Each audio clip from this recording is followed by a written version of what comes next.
মা মেয়ে মিলে খুব এনজয় করতে করতে লাগেজ গুছাচ্ছিলাম, কারণ আমরা যাব ব্রাহ্মণবাড়িয়ায়। আগের দিন রাতে কিন্তু ব্যাগটা প্যাকিং করে ফেলেছিলাম, আর আমি কিন্তু একটা জিনিস নিতে ভুলে গিয়েছি, সেটা হচ্ছে রুম হিটার।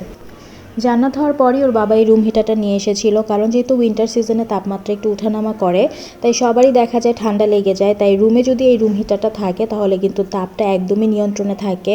আর ট্রাভেলিংয়ের জন্য তো এই রুম হিটারটা একদমই বেস্ট। যাদের বাচ্চা আছে আর যারা ট্রাভেলিং করতে চাচ্ছেন বা করেন, তাদের জন্য আমি বলবো যে রুম হিটারটা মাস্ট দরকার, কারণ কখন তাপমাত্রা কীরকম হয়ে যায় বলা যায় না। তাই আমি কিন্তু রুম হিটারটাও নিয়েছিলাম। সো এই তো 6:30 কিন্তু বেজে গেছে, আর আমরা কিন্তু সবাই ঘুম থেকে উঠে গেছি, রেডিও হয়ে গেছি, কারণ হচ্ছে যে তাড়াতাড়ি বের হতে হবে, যেহেতু দূরের রাস্তায় যাব, বাসটাও ধরতে হবে, দেন হচ্ছে যে যাওয়ারও একটা ব্যাপার থাকে। তো সব কিছু মিলে আসলে তাড়াতাড়ি করেই সকাল সকালে বের হওয়াটাই ভালো দূরের রাস্তায় গেলে, তাহলে জ্যামটা একটু কম পড়ে। সো জান্নাতের বাবা, আমি, জান্নাত, আমরা সবাই রেডি হয়ে গেছি, আর এখন কিন্তু আমরা বেরও হয়ে গেছি।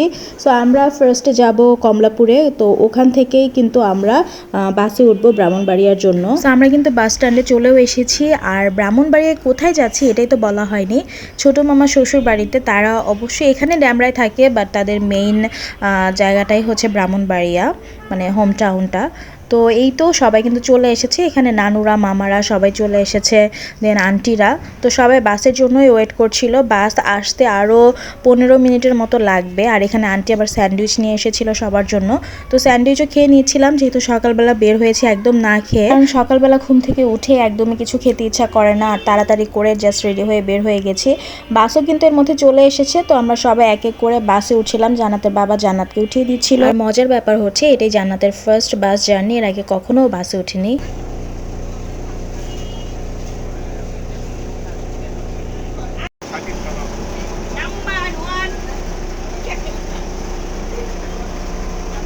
কি দিবেন দেন তো?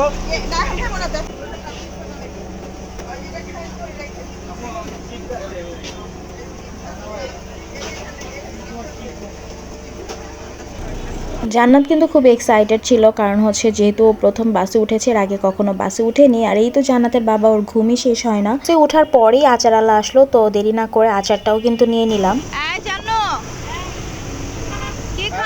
জান্নাত তো আমাদের সাথে বসেনি, ওর নানুর সাথে বসেছে, তাই আমাদের থেকে একটু দূরে ছিল বলে ওকে ডাক দিয়ে ওর সাথে একটু কথা বলছিলাম।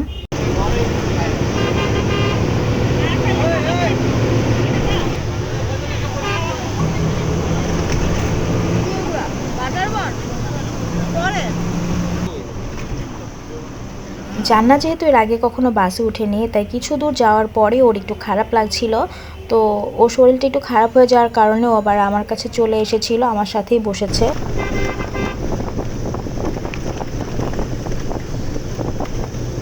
সো এরই মধ্যে কিন্তু আমরা গ্রাম সাইডে ঢুকেও গেছি। গ্রামের পরিবেশটা দেখতে অন্যরকম একটা ভালো লাগা কাজ করে।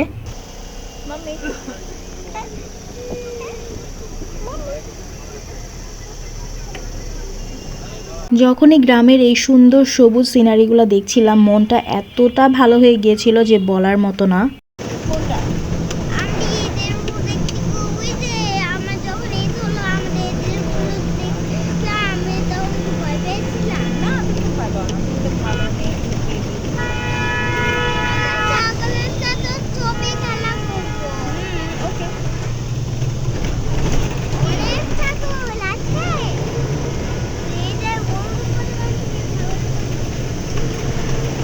জান্নাতও কিন্তু তখন খুবই এনজয় করছিল, ওকে আবার আমি দেখাচ্ছিলাম, দেখো কি সুন্দর গাছ।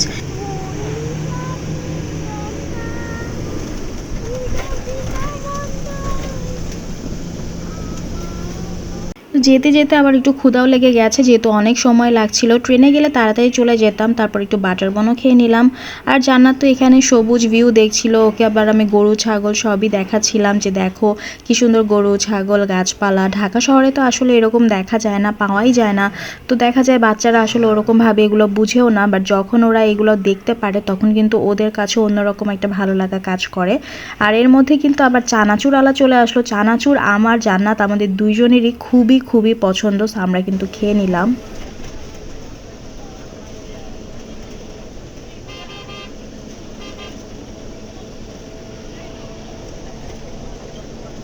এখানে বাস থামার পরে একটু চা নিয়ে নিলাম, বাট এটা কি চা না পানি আসলে বুঝতে পারছিলাম না, দেখেই মনে হচ্ছে যে পানি খাচ্ছি। আর এই তো দেখুন সবার ঘুমের কি অবস্থা, এখানে জান্নাত, অরিন, ঐশী, আমার আঙ্কেল সবাই গভীর ঘুমে। সবাই এত কিভাবে ঘুমাচ্ছিল আমি এটাই বুঝতে পারছিলাম না, কারণ আমি বাসে উঠলে বা যখনই কোনো জায়গায় জার্নি করি আমার কেন জানি গাড়িতে ঘুম আসে না। তো আমার জান বাচ্চাটা একটু সিক হয়ে গেছিলো, তাই একটু টায়ার্ড ছিল, ও একটু ঘুম দিচ্ছিল।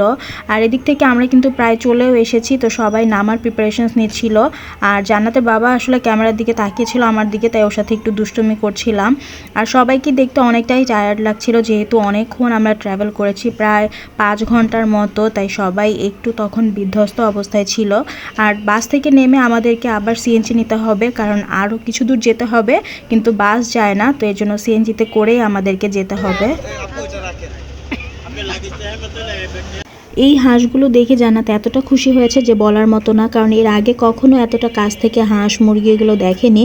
সো দেখছিল আর খুব বেশি এক্সাইটেড হয়ে যাচ্ছিল। আমরা কিন্তু এর মধ্যে চলেও এসেছি। আর আমরা এখন বাসায় যাব, নানা মামারা মানে মামির বাবা মা ভাই সবাই কিন্তু আমাদেরকে রিসিভ করতে চলে এসেছে।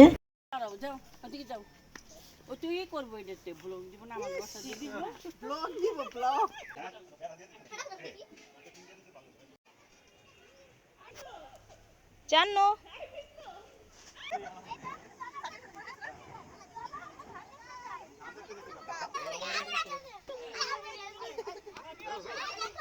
একটু বাড়াই তো মশলাটা বাড়াই দিলে একটু খাইতে ভালো লাগে, বুঝো না একটু